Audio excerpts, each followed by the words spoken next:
J'appelle la réunion à l'ordre. Est-ce que nous avons le quorum, madame? Oui, nous avons le quorum. Est-ce qu'il y a eu déclaration de conflit d'intérêt? Aucun conflit d'intérêt de déclaré. Merci. Ce soir, on a plusieurs présentations.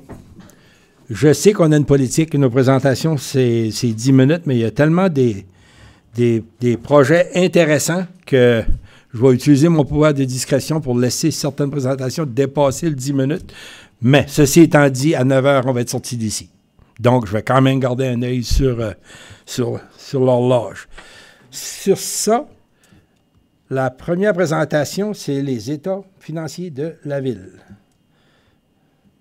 Monsieur Deveau.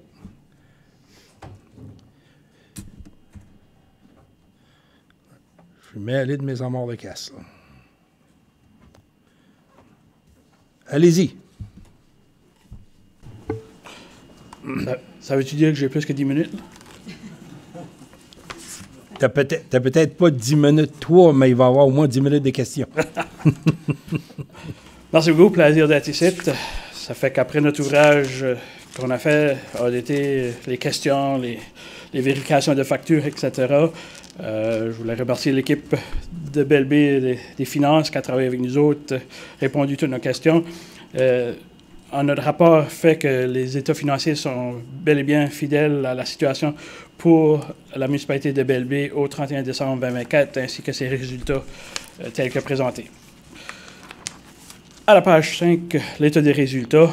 Comme qu'on voit cette année, le revenu a augmenté un petit peu à 23 321 121, comparativement à 21 164 034 $. J'attire toujours que c'est sous les normes pour les entités publiques, donc les transferts gouvernementaux, comme qu'on voit, c'était budgété pour 120 000, mais vous avez fini l'exercice avec 3,4 millions de transferts gouvernementaux, donc des subventions pour certains projets, qui est reconnu en revenu l'année même que c'est reçu et que le projet est fait. La municipalité a quand même eu des dépenses de 20 674 733, comparativement à 18 260 901, pour un excédent sous les normes d'entités publiques de 2 646 388, comparativement à 2 903, ajouté à son excédent accumulé de 46 997. Donc, la municipalité finit avec un excédent accumulé de 49 644 282, qu'on voit un petit peu plus en détail la prochaine feuille. À la page 6, ce qui est votre bilan ou l'état de la situation financière, comme qu'on voit, la municipalité a fini l'exercice avec des actifs financiers qui l'encaissent, les recevables, de 7 785 061 $, comparativement à 6 672 096 $, donc une augmentation. Dans vos passifs, ils ont aussi augmenté un petit peu à 11 368 356 $, comparativement à 10 932 840. Donc, une des lignes directrices que la province utilise beaucoup pour évaluer comment une municipalité se tient financièrement, c'est la dette nette. Donc, vous avez baissé votre dette nette cette année de 677 000 pour arriver à un niveau d'une dette nette de 3 583 295. J'attire toujours la dette nette parce que c'est ce qui est vos actifs financiers, moins que ce qui est vos passifs. Donc, s'il faudrait que la ville liquide aujourd'hui, vous auriez un manque de 3,5 millions. Non abstenant que oui, vous avez des actifs. Donc, la situation est en train de s'améliorer, mais elle est encore quand même dans une dette nette de 3,5 millions. Ce qu'on ajoute ensuite, les actifs non financiers, donc vos immobilisations, les chemins, les rues,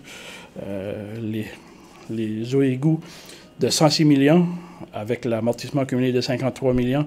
Donc, il y a des actifs nets de 53 155 000, comparativement à 51 177 000. Ajouter les frais payés d'avance.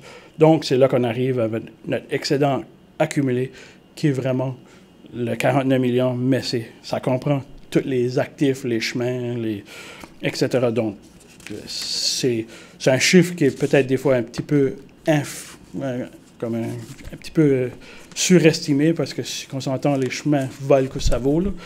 Ça fait que c'est pas que la ville a 49 millions d'actifs à se garrocher avec. À la page 7, c'est votre variation de la dette nette, comme que j'ai dit, cette année, avec le surplus, les amortissements, les achats d'immobilisation, il y a une variation négative de 677 448. additionné avec le million, ça fait que si on juste pense au début de 2023, la dette nette s'établissait à 5,2 millions, puis vous finissez l'exercice 2024 à 3,5. Donc, une amélioration de quasiment 1,7 million dans la bonne direction. Ensuite, c'est votre flux de trésorerie qui est à la page 8. Ça fait que, comme je dis, les opérations ont quand même généré 5 millions. Vous avez acheté des immobilisations pour 5,4 millions. Les dettes, le financement, comme la dette nette, il y a eu une emprunt à demande, mais le remboursement de sa dette, ça fait qu'il y a quand même un remboursement positif de 190 204. Donc, il y a une variation négative dans l'encaisse de 581 297 pour quand même ajouter aux 3,2 millions pour finir l'exercice à 2 639 515. Ensuite, il y a des coupes de notes. Juste dire qu'exactement cette année, la municipalité n'a pas tiré de nouvelles débentures. Donc, les débentures sont descendues de 9 232 000 à 8 522 000 dans l'exercice 2024. Ensuite, je vais vous apporter à la note 18, qui est la réconciliation, qui est les montants que vous allez avoir besoin de quand vous allez commencer votre budget au mois d'octobre. Donc, la municipalité de Belle-Baie a fini dans son compte de fonctionnement, dans son fonds général de fonctionnement, avec un excédent de 172 066 $. Et dans son fonds eau et goût, fini avec un déficit de 43 794. Donc, quand vous allez travailler sur votre budget de 2026, c'est ça que vous allez commencer avec. Dans le fonds d'opération, un surplus de 172 000, puis dans le fonds de eau et goût, un déficit de 43 794.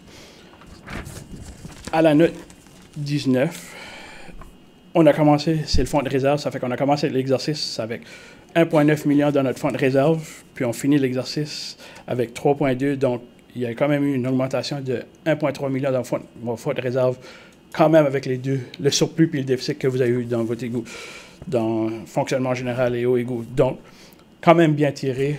Vous avez mis de l'argent pour les années futures, les imprévus. Ça fait que, quand même, à vous féliciter sur votre gérance fiscale sur ça. Et le reste, après ça, c'est juste les détails des dépenses et des revenus. Conseiller, conseillère, avez-vous des questions pour M. Deveau? Ronnie.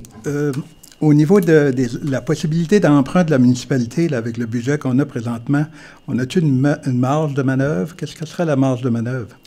Ouais, je regarde, là, il y a des limites, là. Puis je dis, vos dettes qui descendent, là, d'habitude, c'est un pourcentage de votre budget d'opération, là. Puis je ne pense pas que vous êtes proche, là. De mémoire, je ne peux pas regarder le ratio, là, mais oui, vous avez quand même une marge de manœuvre, là. Oui, OK. Comme l'a mentionné M. Deveau, il y a 44 millions de surplus d'actifs qu'on a. Ce n'est pas de l'argent en banque, c'est la valeur de nos actifs, nos camions de pompiers, tout l'équipement, les édifices. Donc, il ne faut pas partir en peur. Le fonds de réserve est quoi, 3 millions total? Ça comprend les deux fonds? C'est ça. Ben, les 4 fonds, parce que dans votre fonds d'opération, vous avez un fonds. Capital, opération, capital, opération dans les deux. Capital, opération dans haut égout, là. Okay.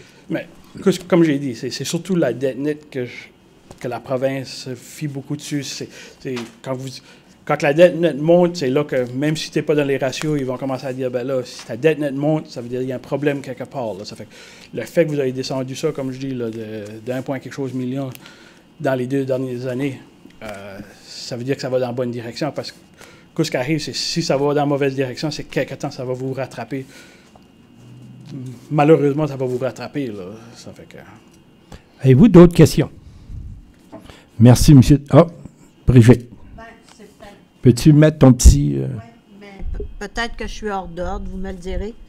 Mais je trouve ça intéressant, puis peut-être que monsieur Deveau, c'est pas de votre ressort, mais... je suis tombée sur les services financiers puis les frais bancaires qui avaient hautement diminué. Puis je voulais vérifier si c'est parce qu'on a changé d'institution bancaire ou c'est parce qu'on a une... Magali pourrait répondre à ça. Ou Paulo. Magali? je sais que il y a quelque chose de nouveau qu'on a réussi à avoir, c'est les comptes rémunérés. Et je pense que ça doit en faire partie. Cette rémunération, d'avoir des comptes de fonctionnement, mais qui puissent être rémunérés, vient arranger cette situation. Donc ça, c'est un travail, quand on a harmonisé, on a aussi posé nos attentes avec les fournisseurs de banque. En tout cas, chapeau, parce que c'est des pinottes, là, comme on dit, en bon français, sauf que toutes ces petites innovations-là font en sorte qu'on va avoir un meilleur contrôle sur notre budget, puis on va mieux investir nos argents. Merci beaucoup. C'est un des avantages d'avoir tout mis la municipalisation, le fait qu'on est tous ensemble, on peut avoir des meilleurs arrangements avec nos institutions financières. D'autres questions, commentaires? Merci, Gilles. Merci.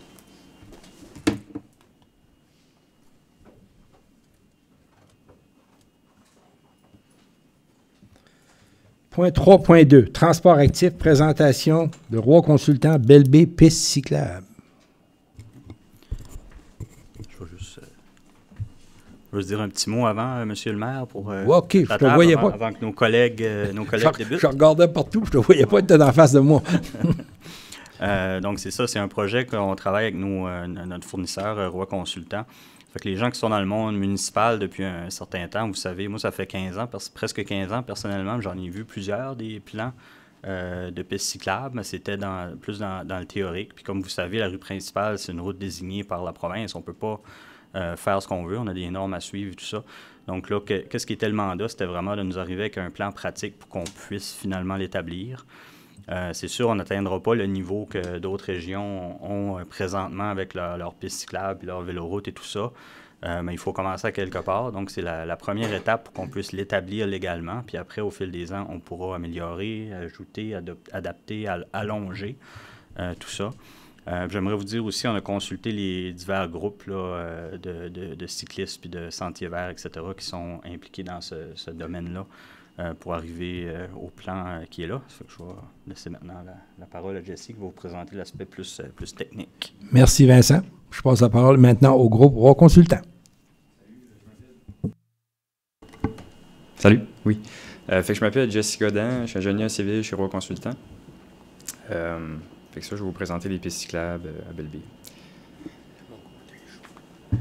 Moi, je vais me réasseoir. Bruce Como, directeur des opérations chez Roi Consultant. Je viens pour mon support, mais aussi vous entendre. On a plusieurs projets partout dans la péninsule, la région Chaleur et ailleurs. Fait que pour moi, c'est un projet intéressant et important aussi pour servir d'autres municipalités. Merci. Je te laisse. Merci. Fait que c'est ça, le contenu de la présentation, je vais commencer avec l'introduction. Je vais surtout parler de la rue principale. La rue principale, comme Vincent disait, c'est une route désignée provinciale. Je vais vous présenter les normes canadiennes, surtout ce qu'on a comme guide de l'Association des transports du Canada, fait que l'ATC ou TAC en anglais.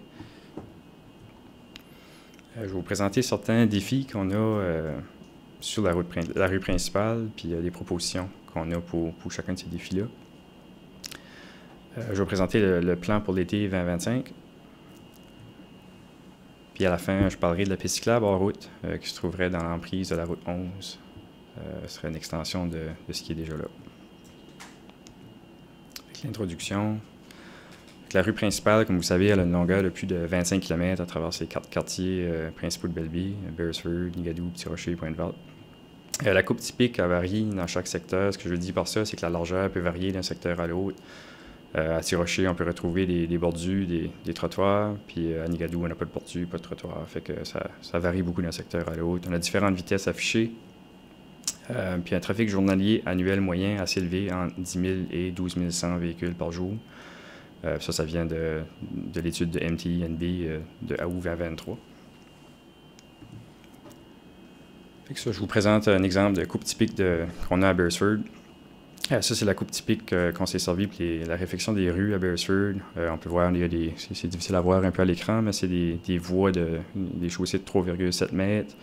On a un accotement de chaque côté de 2,85 mètres. Puis on voit un trottoir en béton à droite de 1,8 mètres. Fait que ça, c'est la typique qu'on a utilisée sur la plupart des réfections de rue à Beresford. Sauf l'année dernière, il n'y avait pas de trottoir en béton, on avait juste les accotements en asphalte. En 2023, au consultant a été demandé de préparer un plan de signalisation et de marquage pour Nigadou. Ça a pu servir comme projet de pilote pour l'ensemble de Belle Baie. Après qu'on a fait ce projet pilote-là,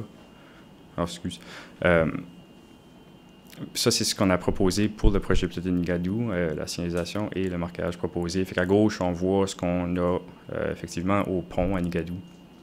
On a l'enseigne jaune WC20 avec l'enseigne une seule file, single file avec le marquage au sol. Et à droite, on a la signalisation et le marquage où quand on a des accotements d'au moins 1,5 m de large. C'est ce qu'on avait fait à Nigadou. On avait fait une réunion publique pour avoir les commentaires des utilisateurs le 28 novembre 2024. Ils ont présenté des projets de pistes cyclables ciblés par Belle Baie. Pour le quartier de Nigadou, ils ou elles auraient aimé voir plus d'enseignes. Ce qui avait été proposé était le minimum. Ils auraient aimé en voir un peu plus. C'est ce qu'on a proposé pour le reste. On a essayé de rajouter des enseignes, un peu plus de marquage que ce qu'on avait fait à Nigadou. Donc, la rue principale, comme mentionné tantôt, c'est une route désignée provinciale, fait que le MTINB, qui est le ministère des Transports et Infrastructures du Nouveau-Brunswick, peut être responsable des changements apportés à ce corridor. Il doit, dans certains cas, être consulté ou informé. Le MTINB doit suivre des normes pour maintenir des similarités sur les routes désignées provinciales d'une ville à l'autre. Pour ce qui est des normes canadiennes, ATC, pour la conception des routes au Canada, on utilise principalement le guide canadien de conception géométrique des routes, la version 2017 qui a été révisée en 2020. Puis dans ce livre-là, il y a le chapitre 5 là, qui est la conception intégrée pour les cyclistes. On utilise également le manuel canadien de signalisation routière, ça c'est pour toutes les enseignes. On utilise la 6e édition, 2021. Puis on utilise aussi le guide canadien de signalisation des voies cyclables, la 2e édition, qui a été publiée en 2012. Fait que tous ces guides-là, ils ont le but de fournir à nous, les concepteurs et les conceptrices, les lignes directrices à suivre, les bonnes pratiques qu'ils font à la grandeur du Canada. Faut garder en tête, quand on utilise ces guides-là, sont souvent mieux adaptés pour les grandes villes comme Vancouver, Toronto. Étant en région, on n'a pas les mêmes réalités puis on n'a pas les mêmes budgets non plus. Fait que on doit absolument on fait une revue, en utilisant ces guides-là, on doit faire une revue des conditions existantes de la route. On regarde la largeur, les accotements, s'ils sont là, s'il n'y en a pas. La présence de fossés, c'est écrit frottoir, mais c'est trottoir. On regarde s'il y a un trottoir, s'il n'y en a pas. On regarde également le drainage, on regarde la vitesse affichée. Puis là, j'ai mis en parenthèse versus le 85e percentile, c'est qu'en réalité, on doit regarder ce que 85% des gens font comme vitesse en réalité. Ils ne font pas nécessairement la vitesse affichée. Des fois, les gens roulent un peu plus vite. Fait qu'il faut être conscient de ça. Puis on regarde aussi le trafic journalier annuel moyen pour les automobiles et les cyclistes. On n'a pas nécessairement le nombre d'utilisateurs, le nombre de cyclistes qui se servent de notre corridor, mais c'est suivi qu'on ait des secteurs plus achalandés où on sait que les cyclistes vont plus circuler, mais il faut chercher à mieux adapter ces secteurs-là. Fait qu'après qu'on a tout fait notre étude de la rue principale, on propose des accotements accessibles asphaltés, fait que c'est des voies cyclables non séparées, puis des bandes cyclables s'il y a présence de trottoir. Pour ce faire, les modifications nécessaires seraient les affichages du marquage. Dans certains secteurs, ce serait l'asphaltage de l'accotement existant, comme qu'on a fait à Petit-Rocher et à Pointe-Verte l'année dernière. Puis dans d'autres secteurs, est-ce que l'accotement existant est pas assez large, on ferait l'élargissement, puis on asphalterait par la suite l'accotement. Pour ce qui est de signalisation et affichage, il y a 3 types de panneaux. Les panneaux de direction et d'information, les verts, c'est comme ça qu'on voit sur le bord de l'autoroute. Il y a les panneaux réglementaires, c'est les signalisations de danger, ceux-là sont jaunes. Puis les panneaux de signalisation de prescription sont blancs, noirs ou rouges, comme une pancarte stop ou CD. Fait que, en termes de panneaux de direction et d'information, on proposerait la balise de voie cyclable, IB23, comme qu'on a placé à Nigadou. Ce panneau indique aux cyclistes que la route qu'ils ou elles doivent suivre fait partie d'un réseau cyclable.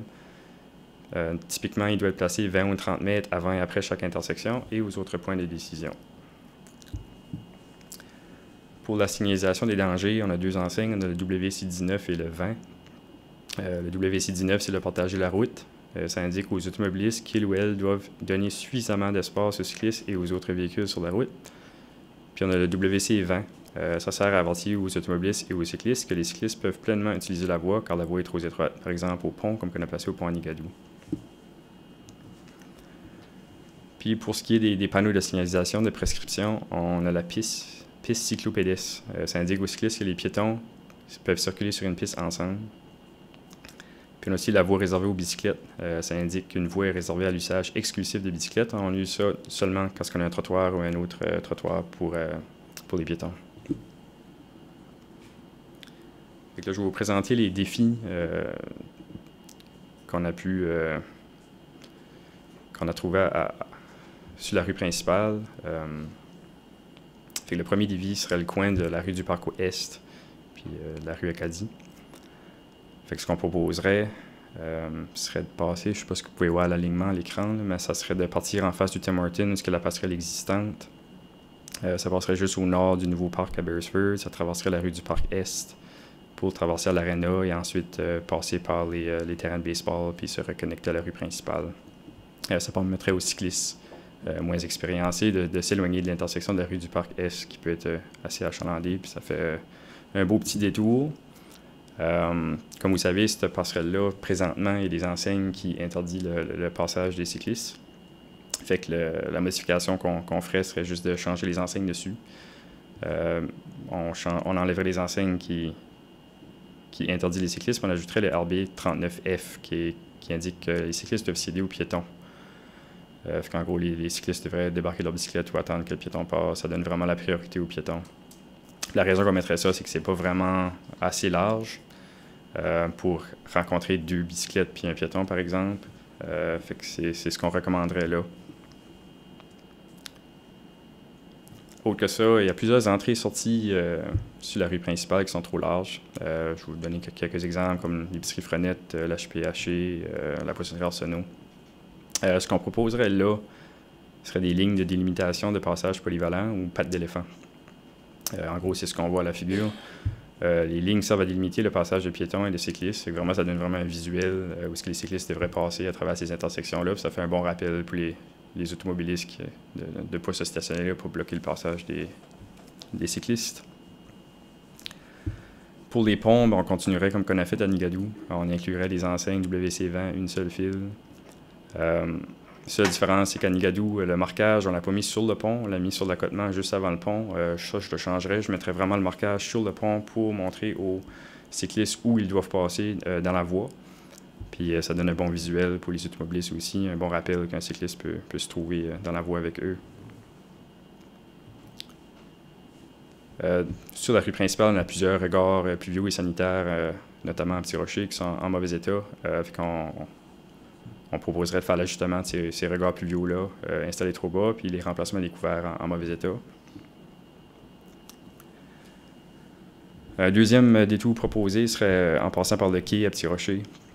Ça serait pour contourner l'intersection de la rue Laplante ouest et est. Fait que ça passerait par l'entrée de la salle blanche. Puis ça passerait par le quai pour ensuite sortir par le vieux Vidéo Home. J'oublie le nom de la rue. Merci, rue Langlais. Fait que c'est ce qu'on proposerait là. Pour la partie qui serait hors route, en passant par le quai, on a montré un exemple de typique à gauche qu'on a déjà utilisé sur la véloroute. Fait que ça serait 3 mètres de large. Ben là, on a mis de l'asphalte. Je ne sais pas si ça serait nécessairement de l'asphalte, mais j'ai mis ça comme exemple. Fait que c'est ça. Les plans pour l'été 2025, ça serait faire l'affichage et le marquage de la rue principale. Ce serait un total d'environ 160 enseignes pour faire la longueur totale de 25 km. Ce serait un coût approximatif de 3 000 par kilomètre. Donc, pour la totalité, on parlerait de 75 000 pour toute la rue principale. Puis finalement, je vais vous présenter la piste cyclable hors route dans l'emprise de la route 11. Ça, c'est un aperçu à la rue Morrison, à la Cracapole. Fait que là, on montre ce qu'on voit, la piste brune, c'est la piste de VTT existante. Puis on proposerait de faire la piste cyclable en parallèle avec la piste de VTT, comme qu'il y a du Denny's en allant vers Bathurst. Fait que le corridor proposé continuera la piste existante qui se trouve près du Danny's à Beresford vers le nord. Comme j'ai dit, la piste proposée se trouve à l'intérieur du droit de passage du MTINB de la route 11. Donc, ça nécessite un permis d'occupation d'usage routier ou un HOP en anglais. Ce point est présentement en discussion avec le MTINB, la Fédération de motoneige et de VTT. La piste intersecterait plusieurs rues et chemins pour créer des accès aux utilisateurs de la rue principale, c'est-à-dire à Morrison, la rue du Parc-Ouest, la rue L'Étang, Frenette-Ouest, du Moulin, Pierre, en secteur Tremblay, puis la 315. Fait que ça ferait plusieurs connexions, ça ferait une petite porte de sortie pour que les cyclistes pourraient s'éloigner des coins achalandés puis aller sur une piste plus sécuritaire. Fait que l'approche de construction, l'intention serait d'utiliser le remblai en surplus généré par nos projets de réfection de rue. Le corridor se trouve en parallèle avec celui du club VTT, donc il faudrait garder un buffer entre les deux puis s'assurer que les VTT ne peuvent pas traverser puis aller endommager la piste cyclable. L'intention pousse, pas pour la totalité de la longueur, mais certains secteurs, les motoneiges se serviraient du corridor en hiver. L'intention serait de combiner les pistes au travers de cours d'eau pour partager les ponts ou les ponceaux de grande taille. Les petits ponceaux seraient installés dans les endroits qui ne sont pas des cours d'eau, qui nécessitent des permis de modification d'un cours d'eau, les Wawa. C'est ça. En conclusion, les étapes proposées, la première étape serait de compléter l'affichage et le marquage de la rue principale selon les conditions existantes de la route. L'étape 2 serait d'effectuer des projets de construction nécessaires pour améliorer la sécurité de la route, des élargissements, des accotements, etc. Puis le dernier point serait de continuer la piste hors route, la route 11. C'est ça. Merci. Avez-vous des questions, conseillère Annick? Merci de la présentation. C'est vraiment intéressant. Puis ça serait le fun que ça pourrait aller de l'avant. J'avais juste une question. C'était je vais dire l'acétate, là, je divulgue mon âge, là. Le PowerPoint, page 27. Quand est-ce qu'on parlait comme étant des... je vais prendre le même exemple que tu avais pris là, pour l'épicerie Frenette, parce qu'on sait que c'est comme un coin que ne veut pas même en voiture, c'est achalandé, là. Y avait-tu une possibilité, ça serait-tu comme... Les lignes qui sont là, serais-tu juste blanc sur le pavé, c'est ça? J'avais vu à Moncton, dans le coin du Superior Propane, là, en arrière de la main, là, pour te rendre là, la section des pistes sont une différente couleur. Fait, ce serait-tu quelque chose qui serait comme, encore une fois, possible peut-être pour justement mettre, pas tout le trottoir là, de Belleville, mais comme mettons dans des zones où c'est plus achalandé pour que ça soit comme plus visible d'une différente couleur, ça serait-tu possible? Ou... Absolument. Ça peut être une option. La seule chose qu'il faut garder en compte avec ça, c'est de la peinture verte, normalement. Oui, je ne sais pas plus si c'était vert ou c'était bleu, mais je pense que c'était vert à Moncton, me semble. Ça devient une maintenance qu'il faut faire à chaque année aussi. Okay. Une fois qu'on l'a placé, il faut qu'on continue de le placer à chaque année. Mm-hmm. C'est ça, quand ça dit la peinture blanche, c'est beaucoup plus accessible. C'est pour ça qu'on avait proposé cette option-là, mais la verte se ferait aussi. Okay. Mais comme je dis, c'est pas... pour tout, juste par section, où c'est vraiment comme... Hippie. Je dirais ça... Là, tout d'un coup, c'est blanc, puis là, tout d'un coup, tu arrives, c'est vert. On dirait que ça porterait plus attention. Peut-être juste quelque chose que j'avais remarqué là, dans les autres. Autre que ça, j'aime vraiment... C'est vraiment un bon plan. Merci. D'autres questions? Gaston. Merci pour la présentation. Il y a 2 points que, si ce serait possible, peut-être qu'on améliorerait le transport aussi. Quand tu arrives sur la passerelle à Beresford, tu l'as fait monter de nouveau par la rue de l'Arena? Oui. La piste sortirait de la rue de l'Arena. Moi, je le fais... Ouais. C'est plus loin, c'était après. C'est à la rue de l'Arena qu'on sortirait, hein? Non. Ça? Non? Non, c'était après. La rue du Parc, ça? Ça fait le tour des terrains de baseball, puis ça sort en face de la rue Acadie. La rue du Parc, c'est ça? OK. Non, c'est pas sur une rue. Non? On ne sort pas sur une rue, c'est un accès que la ville appartient à côté des champs de balles. Moi, j'avais pas dit on aurait pu continuer puis sortir sur la rue du Parc. Là. Tu passes devant le théâtre puis tout ça, puis tu continues le long de la mer. Ça fait que tu as accès sur le bord de la mer, mais tu sautes dans une rue avant là. La rue des Une des raisons qu'on a été là, c'est parce qu'il n'y a aucun accotement entre les trottoirs et la voie où les autos sont. Okay. Alors, si on fait ça, on va envoyer les cyclistes avec les automobiles. En faisant ça comme ça, on élimine ce problème-là. Puis l'autre, c'est quand tu arrives au pont à Petit-Rocher-Nord, où est le parc de la plage, encore là, tu n'as pas beaucoup.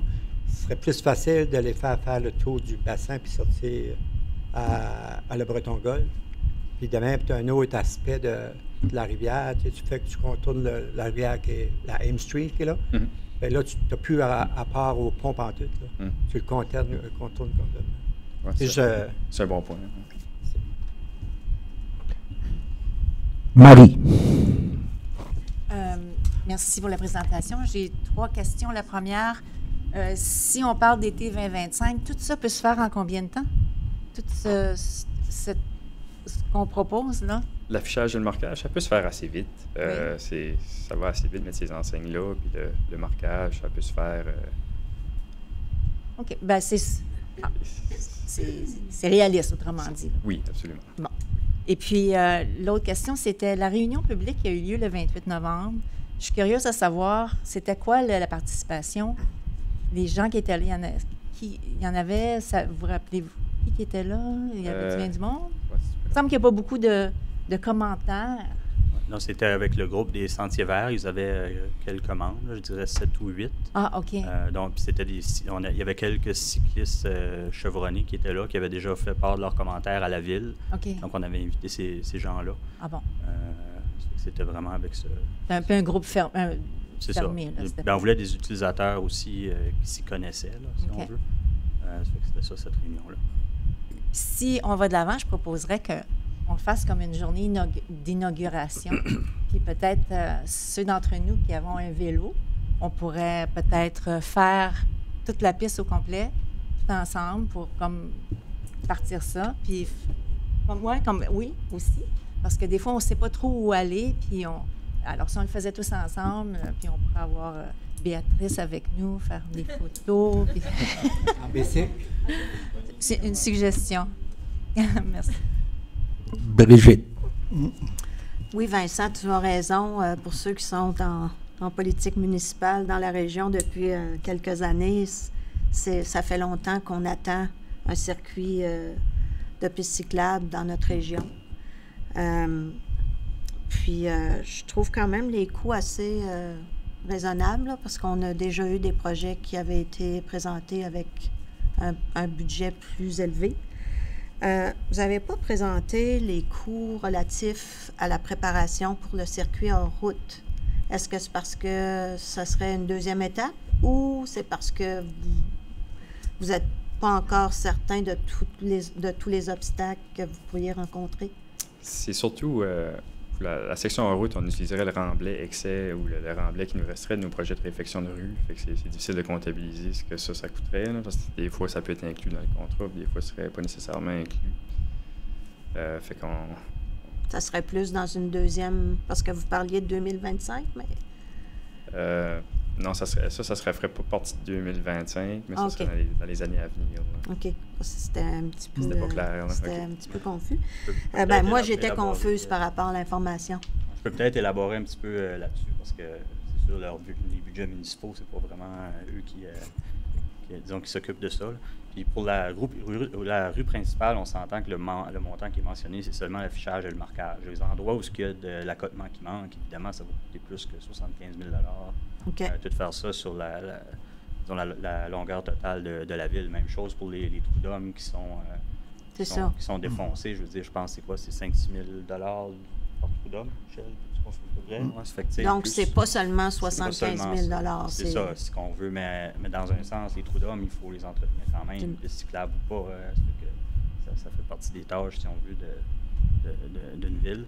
Ensuite de ça, pour la piste hors route, tout de suite, il faut qu'on puisse confirmer le trajet avec le hop. J'ai oublié comment tu l'as appelé en français. On dit toujours le hop. Et voilà, le permis d'usage routier. Tant qu'on n'a pas ça de confirmé, on n'a pas vraiment la permission d'y aller non plus. Comme tu as mentionné, l'idée, c'est d'utiliser le remblai de construction qu'on a déjà à disposer quand on a des projets de réflexion pour faire le fond du... Donc, ça pourrait être échelonné sur plusieurs années. Oui, absolument. Puis même que je parle aux bailleurs de fonds fédéraux et provinciaux. Puis présentement, ce qui privilégie, c'est une approche par phase.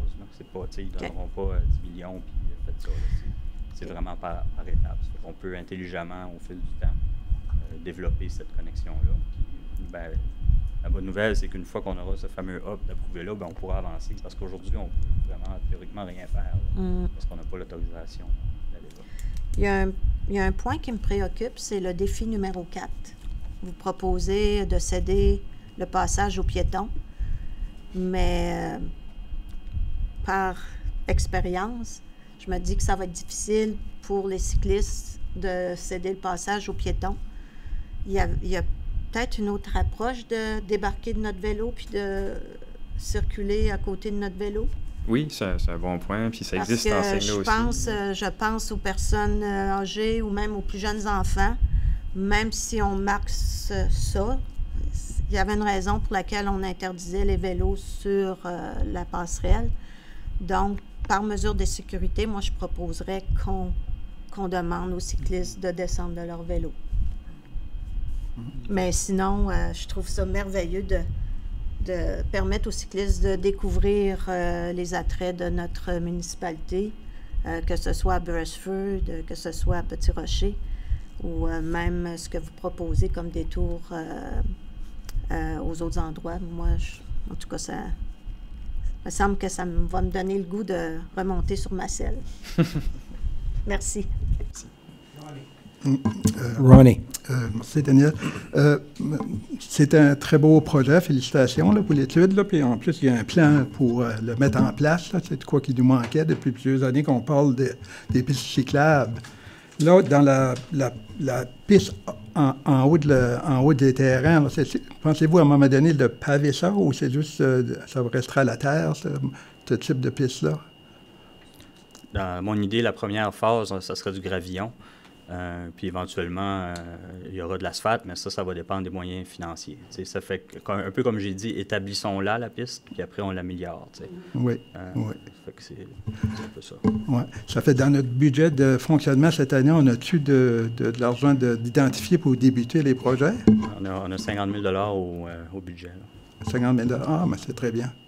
On peut commencer par l'affichage. D'autres questions? Joël.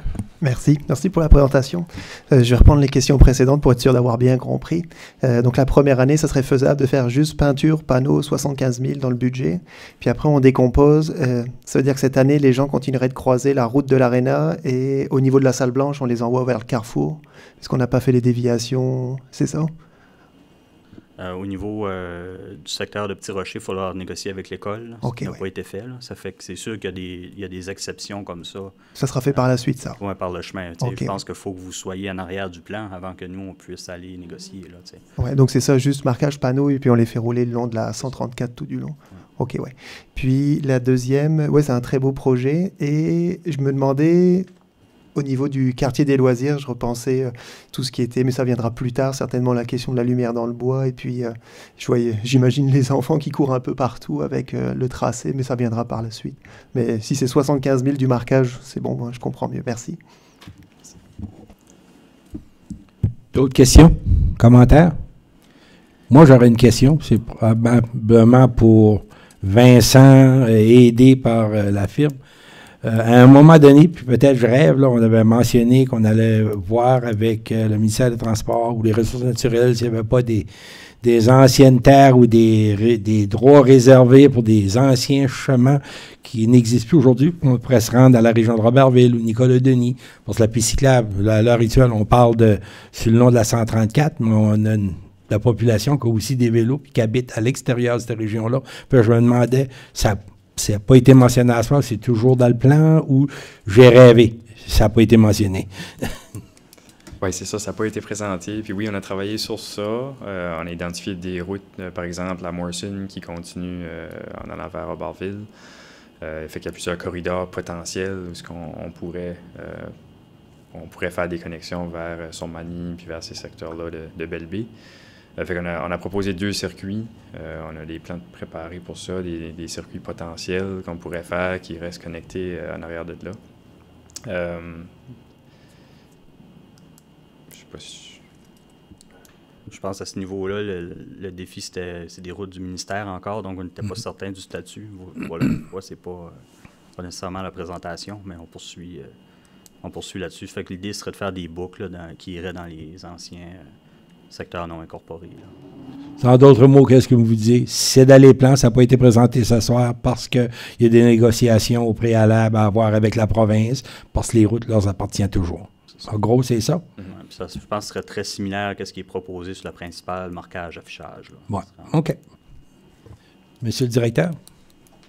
Il y a un élément qu'on ne parle pas si tu retournes au début, ou plutôt, je pense que c'est peut-être à la fin. Tu sais, cette année, c'est démarquage d'un coût de 75 000. Okay? Puis après ça, le troisième, c'est le hors-route sur le long de la route 11. Mais il y a un deuxième là-dedans. Puis le deuxième, c'est l'élargissement des épaules de rue à certains endroits. Mais ça, c'est un élément budgétaire parce qu'il y a des épaules de rue. Si je regarde à Petit-Rocher-Nord, il n'y a pas vraiment d'épaules de rue à Petit-Rocher-Nord.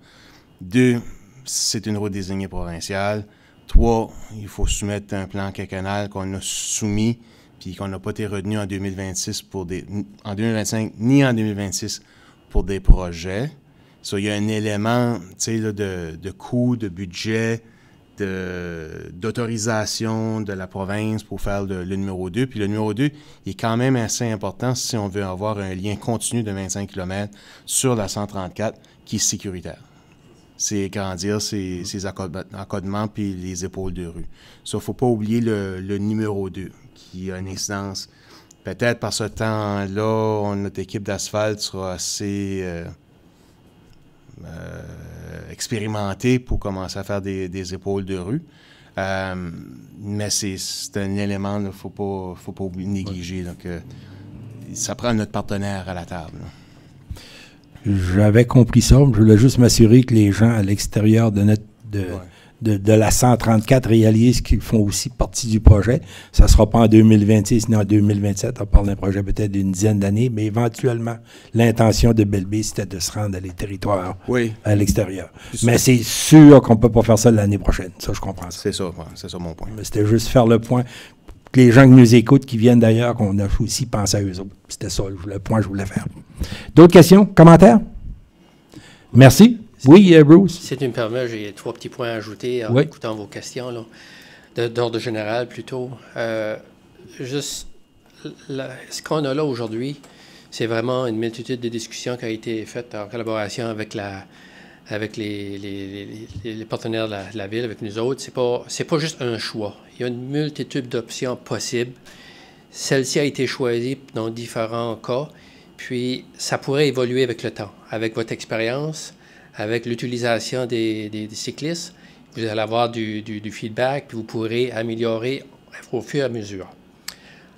Deuxième point, exemple de sécurité, les grands stationnements ou les grandes entrées de stationnement. Dans toute construction de nouvelles routes, de nouveaux développements, normalement, c'est seulement des entrées de 9-12 mètres. Puis c'est fait justement pour la sécurité du public quand il y a des trottoirs. Puis dans toutes les municipalités de la région, c'est comme ça, on a beaucoup de grandes entrées. J'encourage les municipalités à promouvoir puis à forcer les développeurs à faire des entrées, de ne pas avoir des grandes surfaces larges qui sont moins sécuritaires. Puis ça fait un peu mieux pour le marquage. Les différentes options, vert ou pas vert, ces choses-là, ça élimine tout ça. Puis la troisième chose, c'est que dans les prochaines années, vraiment l'utilisation des cyclistes va vous amener du feedback.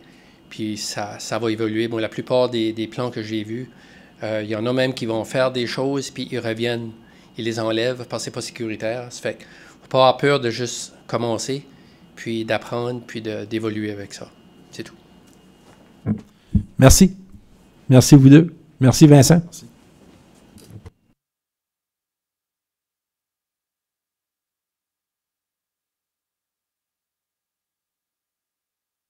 Point 3.3. Projet de renouvellement du campus de Bathurst. Monsieur Zundel, le plancher est à vous.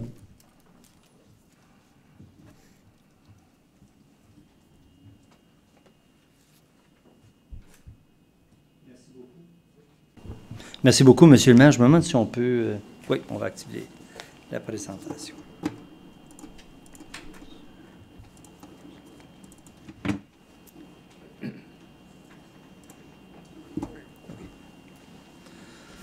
Donc, merci beaucoup pour l'invitation de revenir devant le Conseil et de parler un peu du projet du renouvellement du campus de Bathurst. Je sais que votre DG, quand il était directeur du campus de Bathurst, usait la voix à dire à tout le monde que le renouvellement du campus, c'était une des 4 grandes priorités régionales et la seule qui n'avait pas été complétée encore. Et moi, je suis très heureux de vous dire qu'on est en marche. Il y a des gros projets de redéveloppement. Vous aurez vu l'annonce qu'on a faite récemment. Je vais parler un petit peu de quoi il s'agissait, mais j'aimerais en fait vous parler principalement du plan maître du campus pour vous donner la grande vision. Puis après ça, on pourra placer l'annonce qui a été faite récemment dans son contexte. Donc, quand on a lancé le projet de développement d'un plan maître pour le campus, vraiment, on voulait établir une vision pour les 30 prochaines années. Donc, un campus, ça ne se développe pas tout d'un coup. C'est graduel. Alors, notre perspective, c'est à peu près 30 ans. On est le collège communautaire du Nouveau-Brunswick et donc, pour nous, on voulait s'orienter non seulement sur les besoins du CCNB, mais également les besoins de notre communauté, parce qu'un campus, ça peut servir à plus que juste la formation des gens. On voulait aussi s'assurer que les 2 grandes missions du collège, dont la formation et l'innovation, seraient accueillies avec des infrastructures adéquates. Et on voulait s'assurer que le plan ne soit pas seulement une vision, mais également un plan avec des stratégies, des mécanismes de mise en œuvre pour nous permettre d'avancer. On a, pour développer le plan, entrepris une approche participative. Je n'irai pas dans toute la liste des différentes choses qu'on a faites, mais il y avait quasiment 300 personnes qui ont été impliquées. Et je suis heureux de noter que M. le maire et M. le DG ont participé au mois de novembre à des sessions qu'on a eues avec nos partenaires. Et donc, beaucoup de ce qui est dans le plan, en fait, émerge des conversations qu'on a eues avec les gens qui sont venus nous parler, nous dire quels étaient leurs besoins. Alors, si on regarde la vision d'ensemble, c'est que le campus du CCNB à Bathurst devient un pôle d'apprentissage innovant, convivial et accessible. Ces aménagements novateurs et durables favorisent l'intégration des diverses communautés qui fréquentent le campus. Ces espaces à l'échelle humaine mettent en valeur son identité patrimoniale distinctive et s'intègrent harmonieusement dans la ville. Donc ça, c'était la grande vision, si vous voulez, qui a émergé du projet.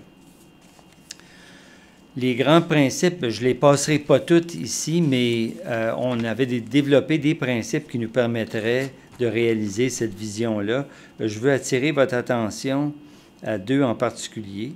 Le numéro 4, qui parle de favoriser l'appropriation du campus par la communauté. Alors, dans nos rêves, chaque citoyen de la région, Chaleur, se verrait sur le campus au moins une fois par année. Que ce soit pour les installations récréo-sportives, pour de la formation, pour des spectacles. Je vais vous parler un petit peu plus de comment on va changer l'espace pour le rendre un genre de lieu de rassemblement. Donc, on veut vraiment créer un mécanisme pour que les gens viennent chez nous. Il y a plusieurs raisons pour ça. Entre autres, je peux vous dire que dans une province où on a le plus bas taux de participation au post-secondaire au Canada, ça serait vraiment intéressant que nos jeunes viennent souvent sur le campus, soient habitués, se soient apprivoisés notre campus pour éventuellement s'imaginer y venir pour faire leurs études. Le principe 6 est l'autre. On a choisi finalement de faire le redéveloppement du campus de Bathurst sur le site de la rue du Collège parce qu'on a un édifice patrimonial et on a aussi beaucoup d'espace pour être capable de développer, mais on veut garder ce qui est bon dans le site et moderniser et ajouter d'autres services. Donc, je vais commencer par vous donner un petit aperçu de comment le campus changerait. Donc, ce que vous voyez ici, c'est un dessin où le nord est à droite. Okay, c'est le nord et pas en haut. Et vous voyez, je ne sais pas si je peux pointer, oui. Alors, vous voyez ici l'édifice actuel, l'édifice des pères et les additions qu'on a faites dans le temps. Cet édifice-là, dans le plan long terme, demeure, mais il y a des éléments qui sont ajoutés. Premièrement, on a l'édifice ici, qui est un édifice qui remplace qu'est-ce qu'on a aujourd'hui à U-Haul. Donc, c'est là que se fait la formation technique des métiers. C'est là qu'est le centre d'innovation technologique de Bathurst. Tout est dans cet édifice-là. Je devrais vous dire aussi de la façon qu'on a conçu le campus, je vais en parler un petit peu plus tantôt, il est aujourd'hui conçu pour les véhicules. Alors, tout est aménagé pour la circulation véhiculaire, mais dans la nouvelle vision du campus, tout ce qui est au centre du campus n'est pas accessible par véhicule. Donc, les véhicules sont en périphérie et les humains sont au centre. Donc, le petit cercle ici, c'est la bâtisse qu'on appelle la rotonde, la patente qui ressemble à une soucoupe volante sur le campus. Bien, la rotonde est dans le milieu d'un grand carré où tous les stationnements et les chemins vont être enlevés. Puis il va y avoir un petit amphithéâtre pour avoir des prestations culturelles. Il va y avoir des espaces verts. Il va y avoir toutes sortes de structures qui vont permettre aux gens de l'utiliser comme un lieu de rassemblement. Le petit édifice ici, numéroté numéro 3, serait l'emplacement d'une éventuelle résidence pour étudiants sur le campus, qui vient en partie contribuer à notre possibilité, à nos défis par rapport au logement, pardon. Vous voyez ici l'édifice numéro 1, la structure numéro 1. Ça, c'est une des choses dont je veux vous parler ce soir, c'est le centre récréo-sportif, c'est-à-dire peut-être une piscine, gymnase, des salles de rencontres ou d'activités, de loisirs et culturels, peut-être la garderie là-dedans aussi. L'idée, c'est encore une fois d'avoir cette structure-là chez nous, profiter des étudiants comme employés potentiels pour travailler dans le centre récréo-sportif. Il devient accessible aux étudiants. Pendant que les enfants font de la natation, les parents peuvent être en train de faire un cours au collège. En tout cas, vous voyez un peu le concept. Alors, ça vous donne un peu une idée des gros morceaux qui seraient ajoutés au campus. J'attire votre attention à la partie vert foncé ici. Ça, c'est la colline pour les glissades l'hiver. C'est informel. Maintenant, les gens viennent avec leur traîneau glisser. Bien, nous, on aimerait en faire quelque chose de formel. Donc, ça devient un genre d'attraction pour les familles. Il y aurait des salles de réchauffement, des petites cabanes de réchauffement dans le fait de la côte. On créerait un belvédère qui serait aussi disponible l'été pour que les gens puissent venir regarder la belle vue et faire un pique-nique, par exemple. Vous voyez ici aussi qu'on déplace le grand stationnement est éloigné. Il est maintenant près de la rotonde.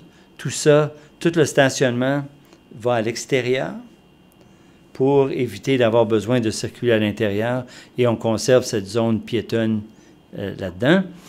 Et je pourrais continuer sur le développement du transport, mais je pense que vous captez un peu l'idée. C'est de rendre ça plus vivable pour les humains et mettre les autos en périphérie. Un petit peu plus d'informations à ce niveau-là. Il y aurait essentiellement 4 points d'accès. Il y aurait un débarcadère pour le transport en commun ici, près de la rotonde et du centre sportif. Il y aurait un débarcadère pour les autos ici, près du stationnement. Ça encore, on pense aux citoyens qui viennent participer, utiliser le centre récréo-sportif, bien, ils ont accès à un stationnement où ils peuvent laisser les enfants au débarcadère pour qu'ils aillent dans le centre récréo-sportif. Il y en a un autre ici encore une fois, pour que les gens puissent accéder aux zones académiques. Et tout ce qui est accès pour les camions lourds qui vont venir décharger l'acier pour le soudage et toutes les autres activités de transport lourd se font uniquement ici, autour de la bâtisse qui remplace U-Haul. Et il y a des zones de tampons partout autour pour protéger les zones résidentielles ou le foyer ici, à côté du campus. Oups. Donc, ça vous donne un genre d'aperçu. Je pourrais vous envoyer une copie du plan. Par la suite, on attend que le Conseil des gouverneurs l'approuve jeudi de cette semaine. Ils l'ont déjà vu, ils ont déjà eu la chance de le commenter, donc je ne m'attends pas d'avoir des défis au niveau de son approbation, mais une fois qu'il est approuvé, on pourra vous envoyer une copie de ça si ça peut vous intéresser de voir les différentes composantes. Juste m'assurer que je n'ai rien manqué de majeur.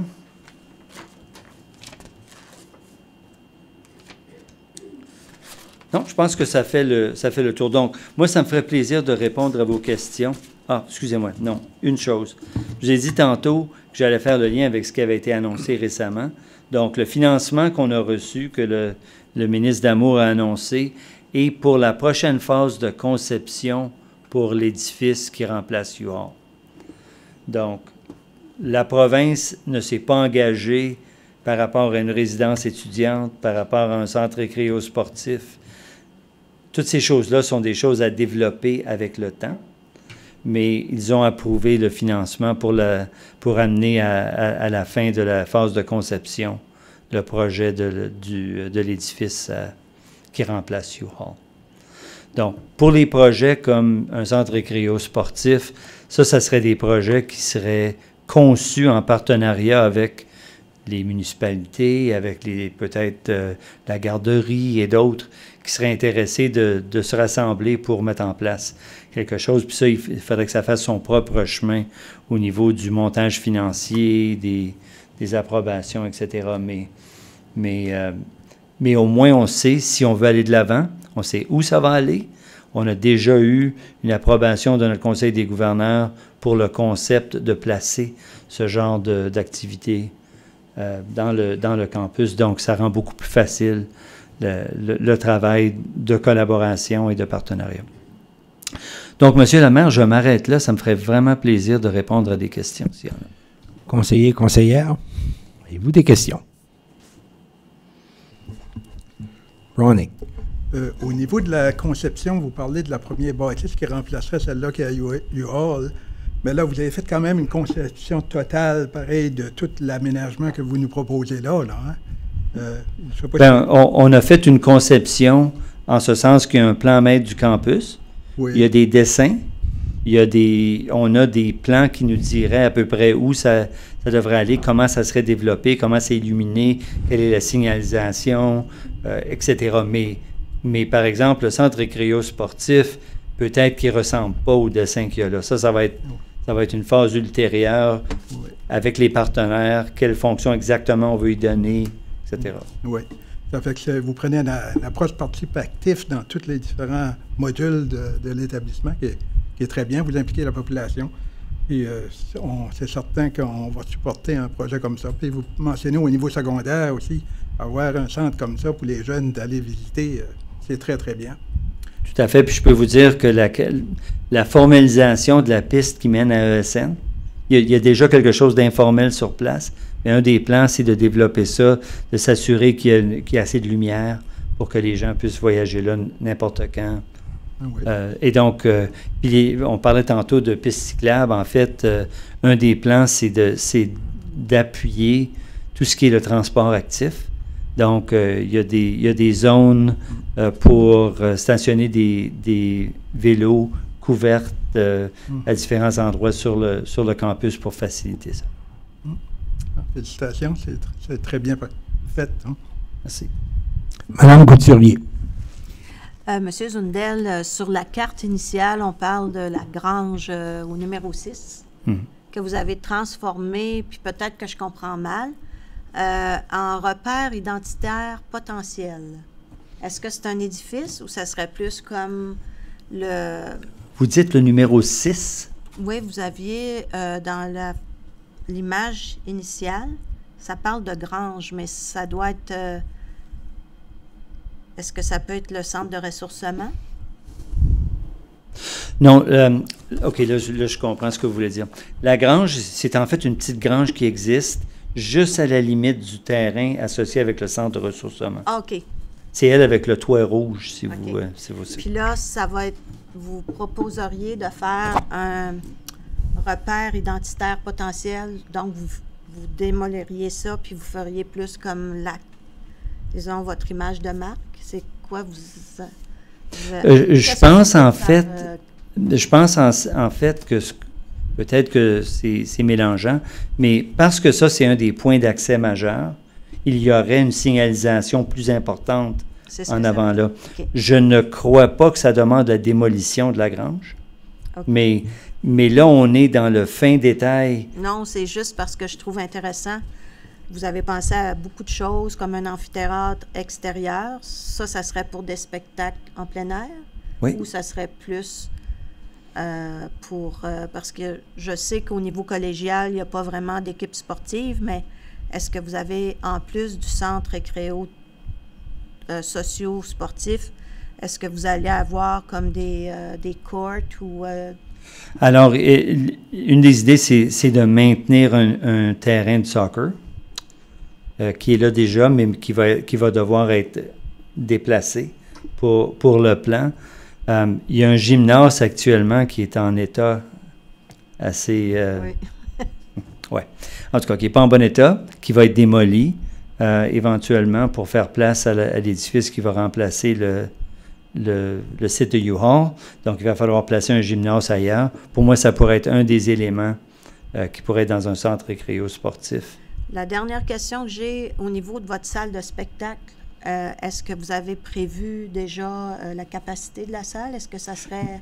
On n'est pas rendu là-dedans, mais comprenons-nous que l'amphithéâtre extérieur, ça aussi, c'est un élément où on a besoin de faire le détail, la planification en détail. Donc, on identifie les éléments, où ils sont positionnés par rapport à autre chose, à comment ils viennent se cadrer dans la vision, mais pas dans le détail. C'est la même chose, le projet qui a été approuvé récemment, c'est la construction d'un édifice pour remplacer U-Haul et la rénovation d'une partie des installations actuelles. Okay. Mais on n'a pas encore le fin détail de ça. C'est le travail qui débute. Okay. Monsieur le directeur. Oh. Monsieur Zundel, admettons que le conseil serait intéressé à explorer une entente pour une piscine. Parce qu'on sait tous que la piscine actuelle est à ses derniers jours, puis le projet n'avance pas nécessairement. Donc, je sais qu'il y a eu des discussions à l'interne. Donc, ça serait quoi les premières étapes là, qu'on pourrait s'assire avec quelqu'un chez vous, puis explorer, puis peut-être avoir un MOU d'intention de poursuivre cette veine-là pour la piscine. Je parle pas nécessairement tout le centre, là, parce qu'on a des projets similaires sur la table, similaires mais différents, mais pour la partie piscine. Écoutez, moi, ce que je recommande, c'est de nous envoyer, essentiellement, communiquer avec nous de façon formelle pour dire que vous êtes intéressé de débuter des conversations. Je peux vous dire que je ne viens pas m'ingérer dans des discussions entre municipalités, mais je sais que la ville de Bathurst avait aussi exprimé des intérêts dans cette direction-là. Puis un des avantages de ce genre de projet-là, c'est que ça peut nous permettre d'avoir des économies d'échelle en travaillant ensemble sur des choses. Donc, on est très ouvert à cette conversation-là. Une fois que le plan est approuvé jeudi, on a finalement essentiellement une licence pour aller avoir ces genres de conversations-là. Donc, communiquez avec nous, puis on fera le suivi. Gaston. Oui, ici. Plusieurs, un mois ou 2 mois passés, on a vu des chiffres passer, là, on parlait de 100 millions, 103 millions, c'était ça? Non, c'est plus que ça, c'est à peu près 150 millions. Là, OK, ça comprend-tu juste qu'est-ce que vous vouliez de présenter à soir ou ça comprenait le projet total avec le centre récréatif? Non, ça, c'était la chose que je voulais m'assurer d'expliquer. Là. Le seul engagement provincial, c'est pour l'édifice qui va remplacer U-Haul et la rénovation d'une partie des édifices existants. Tous les autres projets, résidences, centres récréo-sportifs, tout le reste, c'est des choses qu'il va falloir concevoir, aller faire le montage financier et aller chercher les fonds. Donc, ce n'est pas inclus. Mais nos députés provinciaux m'ont disputé parce que je n'étais pas clair là-dessus à certaines occasions. Je voulais m'assurer d'être clair. Ou d'autres questions ou commentaires pour M. Zundel? Merci. Merci à vous. 3.4, le rapport annuel de notre force policière.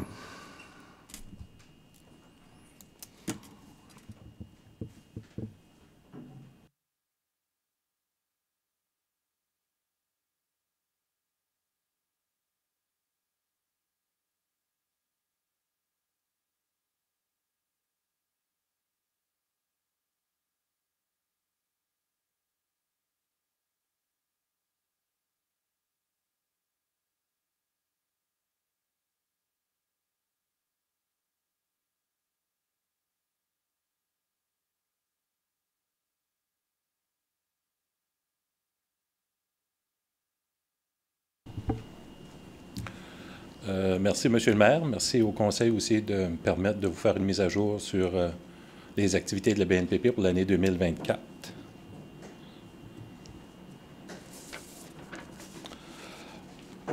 Si vous avez des questions au fur de la présentation, vous pouvez les poser au fur et à mesure que ça avance, ou si vous voulez attendre à la fin, ça reste à vous. Nos valeurs, missions, c'est les mêmes choses que dans le passé. Ça va être un peu mise à jour avec notre plan stratégique. Puis justement, on a eu la version finale aujourd'hui. Je l'ai envoyé à M. le maire puis au DG pour vérification. Mais il va y avoir des précisions qui vont être faites avec notre mission et nos valeurs. Je suis heureux de vous présenter le bilan de l'année 2024. Cette période a été bien chargée sur plusieurs plans. Différents secteurs de notre force policière ont subi des changements. Il est certain que l'embauche d'un chef adjoint nous a été bénéfique à bien des égards. Ce nouveau poste, qui est essentiel pour notre avancement, nous a permis de travailler sur plusieurs projets, dont l'agrandissement du territoire. Cette transition se prépare à l'avance pour être en mesure d'offrir la même qualité de service pour l'entièreté de la municipalité de Belle-Baie. Je suis choyé d'avoir une équipe enthousiaste pour prendre des défis supplémentaires dans la préparation de la transition. Ces démarches sont faites graduellement avec le support de plusieurs employés. Nous avons aussi effectué des modifications au poste de police pour nous permettre d'aménager des espaces de travail supplémentaires de façon temporaire. Le personnel est emballé par la venue d'un nouveau poste de police. Encore cette année, les policiers ont été présents dans la communauté en faisant des présentations sur différents sujets. Je peux souligner que la fin de semaine passée, c'était le rodéo de bicyclette annuel de la BNPP qui a eu lieu à Beresford, puis on a eu 157 jeunes qui s'est présentés. On a donné des prix pour un peu plus de 4 000 $. Cet élément important du travail policier nous rapproche des citoyens en apportant une composante positive dans un contexte harmonieux. Pour ce faire, nous avons mis l'accent sur l'embauche de policiers locaux, ce qui facilite le rapprochement communautaire. Le programme de recrutement met l'emphase sur les candidats de la région et ceci nous permet d'obtenir un plus grand intérêt pour une carrière dans la police. Il demeure primordial pour nous de maintenir les liens étroits entre les différents intervenants dans notre domaine. Nous devons composer régulièrement avec plusieurs organismes locaux pour supporter les gens qui ont besoin du service lors de périodes difficiles. Le travail policier est souvent de référer les citoyens auprès des programmes d'aide qui sont disponibles dans notre région. Nous nous assurons d'avoir une présence sur plusieurs comités pour être en mesure d'offrir les services que les gens sont en droit de demander. Encore une fois, ce travail est fait par l'ensemble des policiers de la police, des employés de la police régionale BNPP. Pour l'organigramme, le seul changement par rapport à l'année passée, l'année précédente, je dois dire, c'est l'ajout du chef adjoint. Vous avez ici la liste des employés. Il y a eu des embauches de fait en 2024, ils sont mentionnés là-dedans.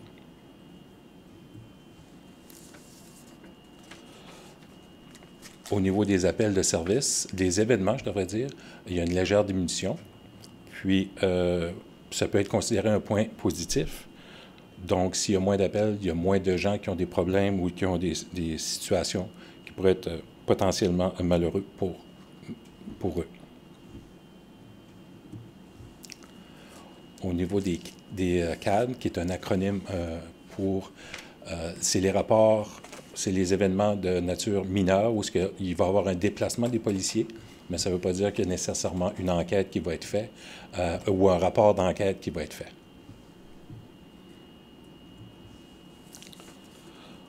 Au niveau des statistiques, je vais les passer assez rapidement parce qu'il y en a 18 pages. Si vous avez des questions, vous pouvez me les poser, mais je vais les passer rapidement. Il y a différentes catégories de crimes qu'on répertorie. Les plus rapidement, il y a agression sexuelle, les voies de fait simples, voies de fait graves,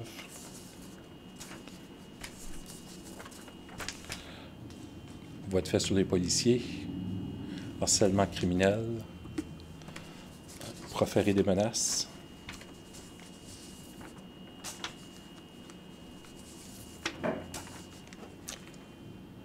les introductions par infraction, les vols de plus de 5 000,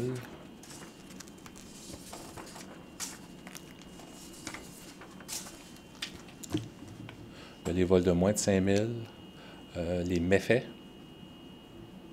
fraude. On a vu en 2024 le nombre de fraudes, une légère augmentation, mais malheureusement, le montant des gens qui ont été fraudés, c'est énorme. Des fois, c'est au-dessus de 200 000 $. Puis, comme j'ai déjà expliqué dans le passé, le retraçage est extrêmement difficile pour être en mesure d'identifier la personne, puis surtout de recouvrir les fonds. Oui, excusez. Question? Question au niveau de la fraude. Je sais que vous avez fait des ateliers de formation. C'est qu'on vous en a demandé à travers de MADA, là, certains, pour les personnes âgées. Ça a-tu aidé, là, la formation qui a été faite? Bien, malheureusement, au niveau des statistiques, on voit qu'il y a encore beaucoup de plaintes. Il y a beaucoup d'informations qui ont été transmises, mais il y a beaucoup d'éducation. Il faut continuer l'éducation pour essayer d'endiguer ça. Quand je parle avec d'autres agences policières au Nouveau-Brunswick, c'est la même tendance. Malheureusement, ça se produit. Les fraudeurs sont de plus en plus sophistiqués pour être en mesure de manipuler les gens pour soutirer des sous et aussi pour couvrir leurs traces. Donc, ça devient extrêmement difficile pour la police de faire des enquêtes pour amener ça à bon port. C'est-tu plus par l'ordinateur ou par téléphone qui se fait frauder? Hein? C'est souvent par les médias sociaux et l'ordinateur. C'est moins par les téléphones. Merci. Chef? Oui. Pour les agressions sexuelles, il y en a un petit peu plus cette année, 2024 en fait. Est-ce qu'on a, puis peut-être c'est pas du ressort de la police, là, mais est-ce qu'on a des structures en place pour venir en soutien à ces femmes-là? Puis je présume que la victime est une femme, dans la plupart des cas. Est-ce qu'il y a des suivis qui peuvent être faits pour ces femmes-là? Est-ce que vous le savez? Est-ce que c'est quelque chose qui est offert, où on fait tout simplement l'arrestation de la personne qui offense, puis la victime, on ne sait pas trop qu'est-ce qui va se passer avec ça. Comprenez-vous mon point de vue? Oui, absolument. Puis oui, il y a plusieurs programmes dans la région pour soutenir les victimes au moment de l'événement, durant l'enquête, et ensuite, par la suite, avec les procédures, une fois que même l'enquête est terminée. Quelques semaines passées, il y a un nouveau centre qui est ouvert à Bathurst. Je suis allé pour l'ouverture, justement pour rencontrer les gens. Les gens qui étaient là aussi, c'est du personnel qualifié pour encadrer les victimes lors de situations tragiques comme ceux-là. Puis, au niveau du service aux victimes de la province, il y en a un qui est disponible aussi quand il y a des accusations criminelles qui sont déposées. Puis, il y a un encadrement qui est fait durant les procédures avec, c'est Jessica, la coordonnatrice, là, pour les démarches qui s'ensuivent à la cour. Puis nous, comme j'ai mentionné un peu plus tôt, notre travail comme policier, c'est de s'assurer de connaître ces références-là, ces organismes-là, et ensuite de faire les références quand le besoin se présente. Parfait. Merci beaucoup. Oui. Dans le type, est-ce que vous répertoriez aussi les plaintes de cyber-intimidation ou de l'heure d'adolescents et de jeunes? Oui. Puis, il y a une diapo concernant les dossiers de nature sexuelle, mais ça englobe tout ça. Parce qu'il y en a plusieurs... il y a plusieurs articles du Code criminel qui vont englober les infractions de connotation sexuelle. Pour le besoin de la présentation, on ne les sous-divise pas, mais nous, on est capable de les identifier puis de voir une tendance spécifique. Donc, oui, on a accès à toutes ces informations-là. Donc, si on avait besoin de statistiques, on pourrait les obtenir? Oui, absolument. Merci beaucoup.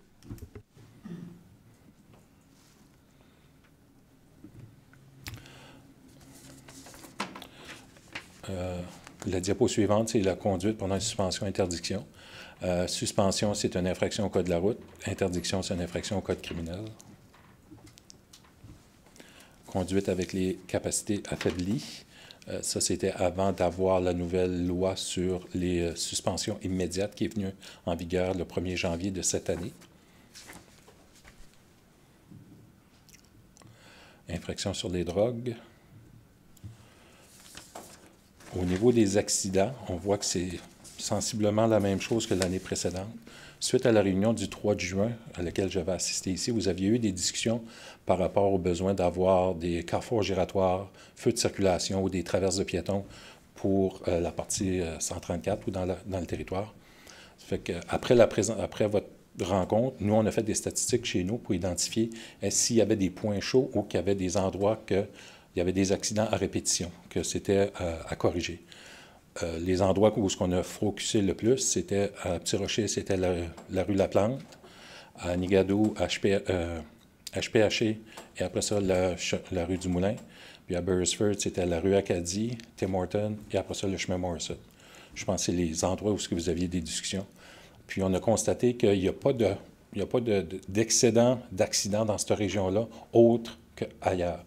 Les endroits où il y a des accidents à répétition, c'est les stationnements. Puis en général, c'est des accidents avec des dommages mineurs parce que les vitesses sont réduites.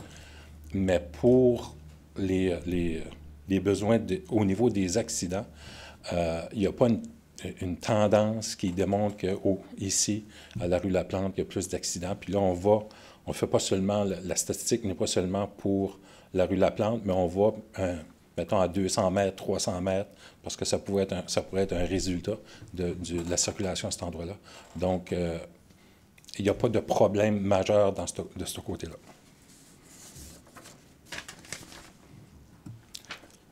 Au niveau des billets ou des contraventions, il y a une augmentation.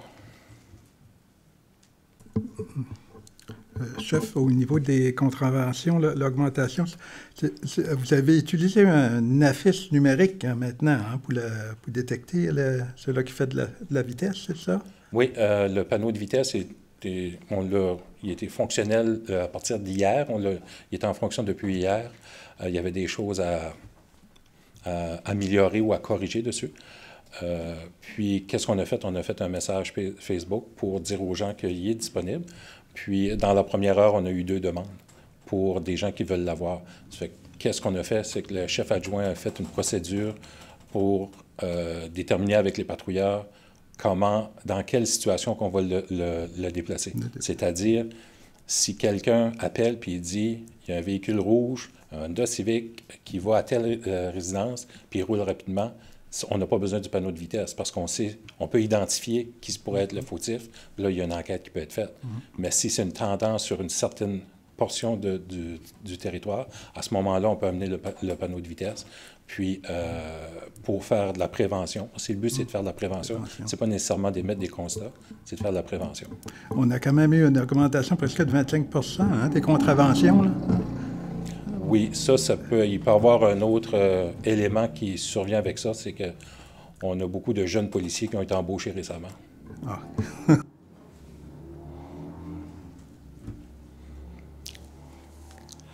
La diapo suivante, c'est au niveau des... ça indique les plaintes sur la loi de la police, les nombres d'heures de congé de maladie et le coût supplémentaire qui a été généré.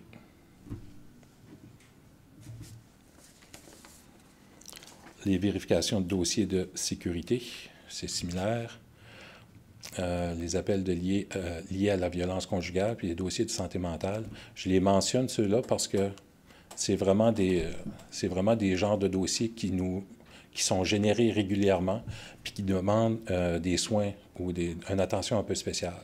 C'est pour ça qu'on a beaucoup de formations qui sont données à nos policiers pour une meilleure compréhension au niveau de l'intervention avec des gens qui ont des problèmes de santé mentaux. Puis aussi, au niveau de la violence conjugale, comme que la conseillère a mentionné tantôt, il y a un encadrement qui est fait une fois que les dossiers, même si le dossier ne va pas à la cour, il y a des références qui sont faites. J'ai inclus une liste des formations que les policiers ont reçues au fil de l'année. Certaines formations se donnent localement, surtout au niveau des recertifications annuelles, l'utilisation de l'arme à feu, des choses de même, le premier soin, c'est donné localement. Après ça, les autres formations ont lieu soit à l'Académie de police de l'Atlantique à Summerside ou au Collège canadien de la police à Ottawa.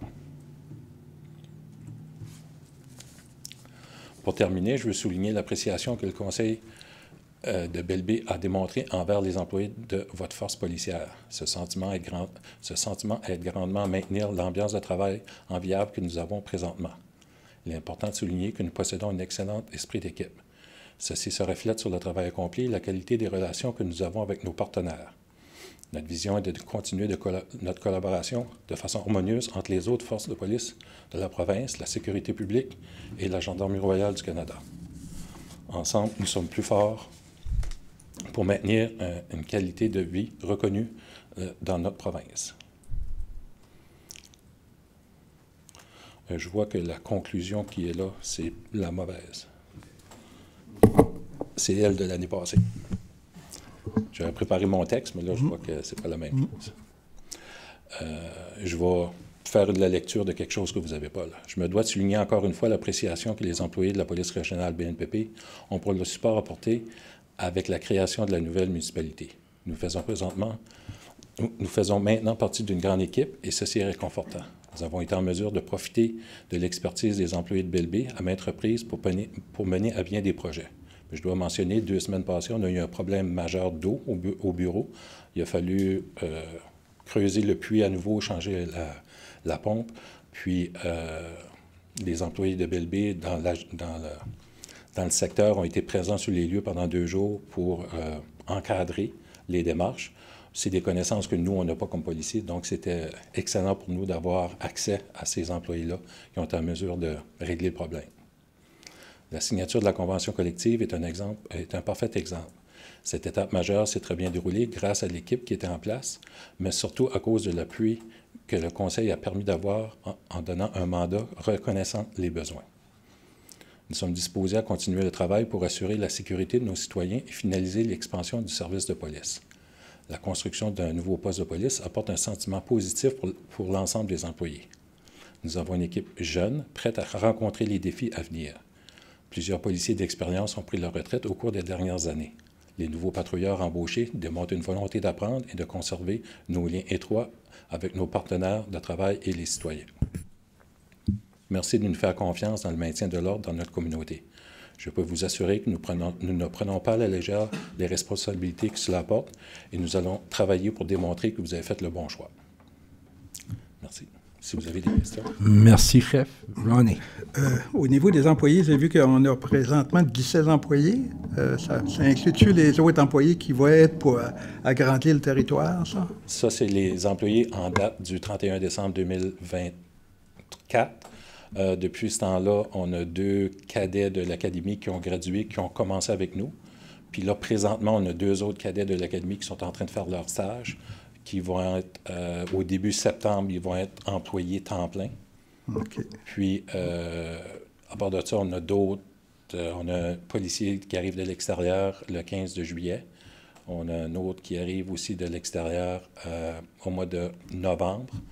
Puis, au mois de juillet de cette année, on a 4 policiers, 4 candidats locaux qui vont à l'Académie de police de l'Atlantique pour la formation. Et eux vont être disponibles pour travailler dans 1 an. Ça fait l'équipe va grandir presque à 25 personnes? Oui, environ. Ouais.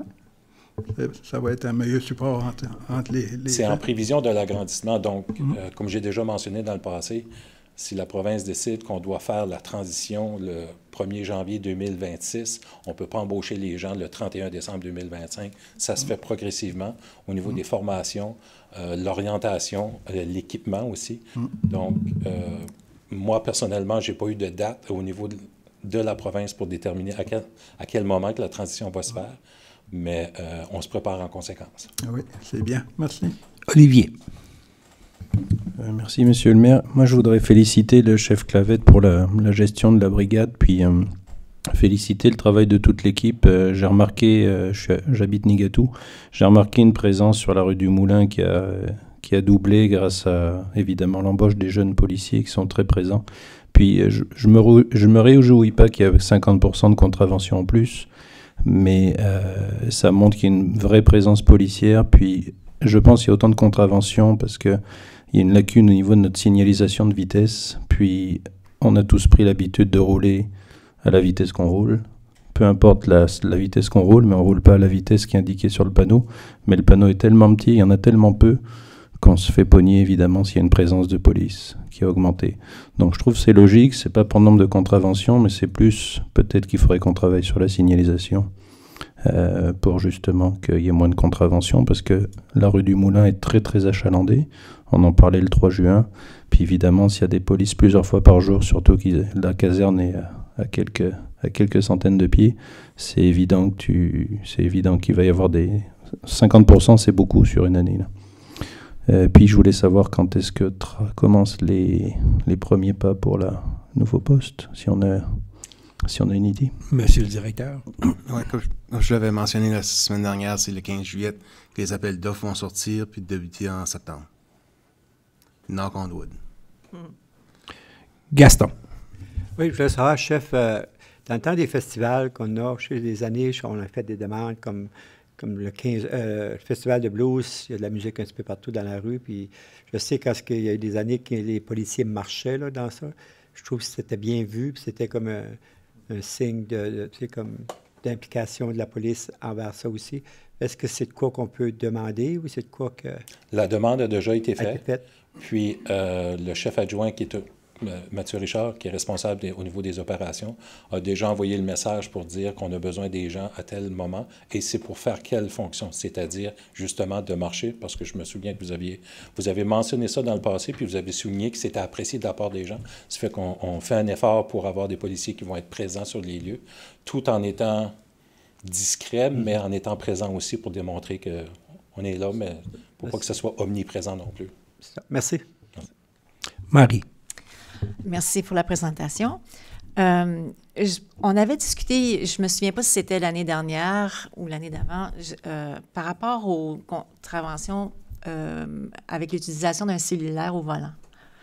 Puis je pense que vous aviez pris note de ça pour peut-être faire comme une campagne, ou je ne sais pas trop, il y a 2 ans.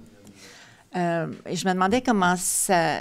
Dans les contraventions, est-ce que vous avez remarqué ou est-ce que vous avez de l'information par rapport au fait que c'est l'utilisation du cellulaire pendant qu'on conduit? Si c'est en hausse, si c'est en baisse? Je sais que... Parce qu'il y a beaucoup d'accidents qui sont causés par le cellulaire. Absolument. Au niveau des billets, je ne sais pas le pourcentage. Je sais qu'il y a des billets qui ont été émis justement pour l'utilisation du cellulaire au volant, mais je ne sais pas c'est quoi le pourcentage.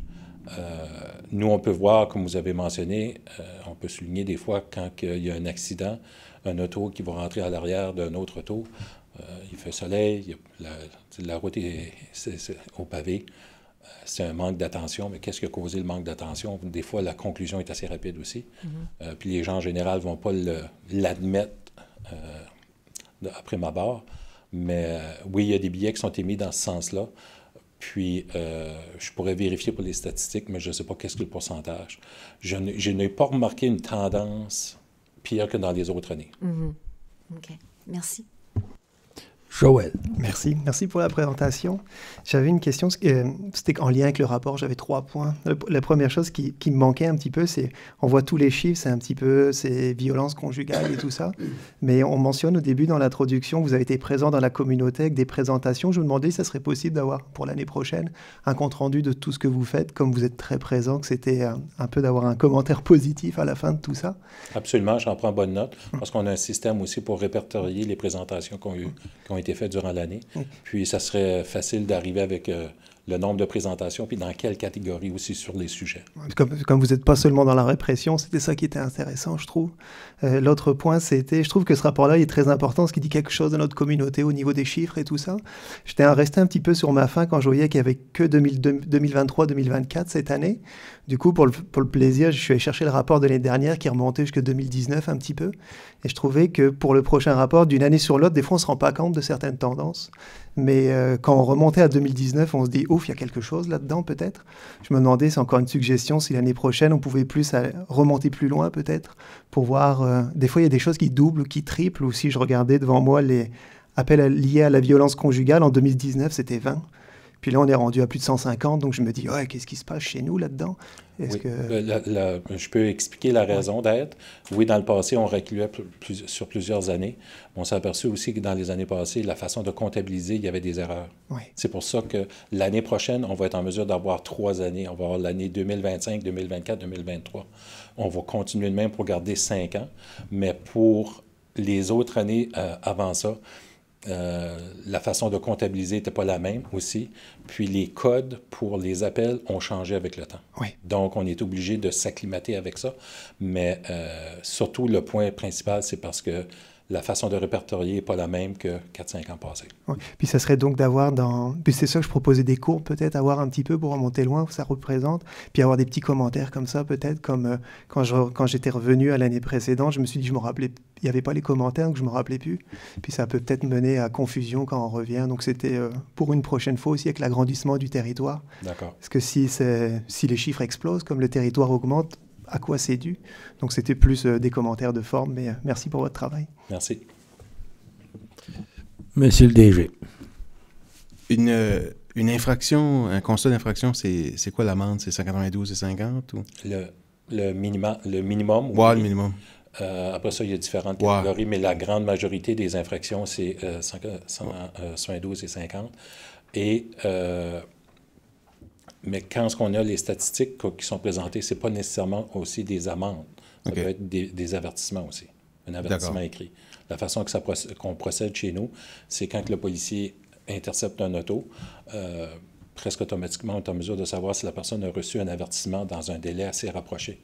Puis si il a reçu un avertissement de vitesse la semaine précédente, puis là, c'est une autre interception pour la vitesse, les probabilités qu'il y ait un autre avertissement, bien là, ça diminue. Là. Okay. Tu sais, d'informations pour le Conseil, là, il y a une dizaine d'années passées, les municipalités conservaient le revenu des amendes dans leur coffre de trésorerie et ça a été transféré à la province. Alors, disons, si on fait une mathématique rapide, c'est 150 000 $, là, si j'enlève un pourcentage des avertissements. Là. Puis malheureusement, c'est la municipalité qui a la dépense. Tu sais, s'il y a un constat d'effraction, ben, on paye le salaire du policier, on paye le véhicule, on paye l'essence. Si que le citoyen conteste son billet de contravention en cours, ben là, il faut envoyer un officier en cours qui a signé le billet. Donc, il n'est pas disponible son relais. Ça peut créer un overtime, un surtemps, et ainsi de suite. Donc, lorsqu'on a eu, à travers des différentes associations, des discussions sur la réforme fiscale, moi, j'avais apporté ce point-là parce que il y a d'autres façons d'aller chercher des revenus que de l'impôt foncier. T'sais. Puis ça en est un que c'est peut-être pas considérable, 150 000, mais 150 000, c'est le coût d'un policier avec ses bénéfices, puis sa voiture, puis son uniforme, puis ses équipements. Donc, c'est quelque chose que le gouvernement, en 2014-15, qui a enlevé. Si je peux ajouter, ça a été progressif. Quand moi j'ai débuté dans la police, 100% des revenus, des amendes revenaient à la municipalité. Ouais. Ça faisait partie du budget du comité mixte dans le temps. Après ça, ça a été diminué à 75, 50%, 25%, puis après, c'est... C'est zéro depuis 10 ans. C'est ça. Ben, c'est ça. Mais c'est nous qui a la dépense. Oui, c'est pas un fonctionnaire de Fredericton qui va aller en cours pour débattre un constat d'effraction. Donc, je voulais juste faire ce point-là.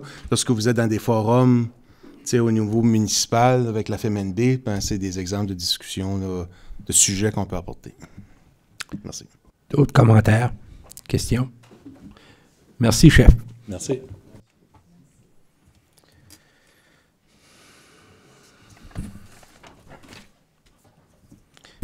Point 4. Département croissance municipale. 4.1. Programme d'incitatif N branché. Monsieur Poirier. Merci, Monsieur le maire. Je promets de rester bien en deçà des 10 minutes allouées par présentation. Donc, je vais tester votre mémoire. Le 18 décembre 2023, j'étais ici pour vous présenter le plan de déploiement des bornes de recharge pour Belle-Baie. Donc, à cette époque-là, pour les véhicules électriques, là, on s'entend. Donc, le plan présenté, c'était 7 bornes de recharge de niveau 2. Et puis, depuis ce temps-là, en passant, j'ai appliqué pour du financement, puis on a essuyé quelques refus. Mais finalement, je pense en septembre 2024, on a eu le go pour les bornes de niveau 2 qui ont été déployées, qui sont maintenant installées à cet endroit dans la ville. Et puis, qu'est-ce qui manquait, si on veut, à notre écosystème, c'est des bornes de recharge rapide, notamment pour le tourisme. Donc, on a eu le financement, ça fait qu'on va pouvoir aller de l'avant avec les bornes de recharge rapide. C'est des bornes de 100 kW, ceux qui sont un petit peu plus techniques. Et puis, ils seront installés comme prévu au Parc des familles fondatrices dans le secteur Beresford, puis sur le terrain de l'édifice municipal ici dans le secteur de Petit-Rocher. La logique d'avoir choisi ces sites-là, c'est d'avoir des commerces de proximité. Donc, un touriste peut arrêter et aller au resto. Là, il n'est pas pris dans le milieu de nulle part, dans le fond. Ça fait qu'avec les 7 niveaux 2 qu'on a pu installer et puis les 2 rapides qu'on va pouvoir installer, ça veut dire qu'on a 9 bornes de niveau 2 à Belle-Baie et on en aura 2 rapides prochainement avant la fin de l'année. On va là-dessus. La deuxième mise à jour, c'est au niveau du programme d'évaluation de nos infrastructures. Ça, c'est un engagement qu'on avait avec le programme Accélérer le logement dont on a reçu des fonds de la SCHL. Ça fait comme vous savez, là, on a l'ambition d'ajouter 3000 habitants à notre population. Ça implique qu'on aura des logements. Donc, on va mettre où ces gens-là? Parce qu'il faut que notre réseau puisse supporter justement les développements immobiliers.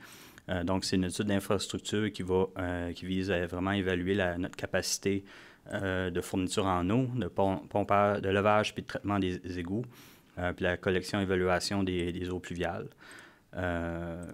On a réalisé dernièrement qu'il y a certains secteurs de la ville qu'au niveau du levage des égouts, on a peut-être une lacune, on arrive à notre limite. Donc, on va être dans des situations prochainement de dire non à des développeurs. Ça, je ne pense pas qu'on veut ça. Ça fait qu'avec ce rapport-là, ça pourra nous éclairer sur les mises à jour, les améliorations qu'il faut qu'on apporte à nos infrastructures pour justement permettre ce développement-là. Un autre aspect important de ce rapport-là, c'est qu'ils vont mettre à jour nos études sur le débordement des eaux usées. Donc, le secteur Beresford-Nigadou, je parle des anciennes municipalités, avait un plan de gestion des débordements. Et puis, on a pris des actions au fil du temps. Là. Vous savez, les réflexions de stations de pompage qu'on fait, des choses comme ça. Le secteur Pointe-Verte et Petit-Rocher n'avait pas ces plans-là. Ça fait que ça sera créé. Puis ces données-là, c'est requis. Moi, de mon côté, quand je fais des demandes de financement au niveau du fédéral, notamment, ils demandent ces informations-là. Donc, ils veulent savoir c'est quoi l'ampleur des débordements, c'est quoi l'impact sur les milieux naturels et tout ça. Donc, on aura cette information-là après l'étude pour poursuivre là-dessus. Avez-vous des questions pour Vincent? En passant, cette étude-là, si je ne me trompe pas, elle est payée à 100% par la CHL. Ouais, en effet. Merci. Ça conclut la réunion. On va prendre une pause de 5 minutes avant de passer à la réunion extraordinaire.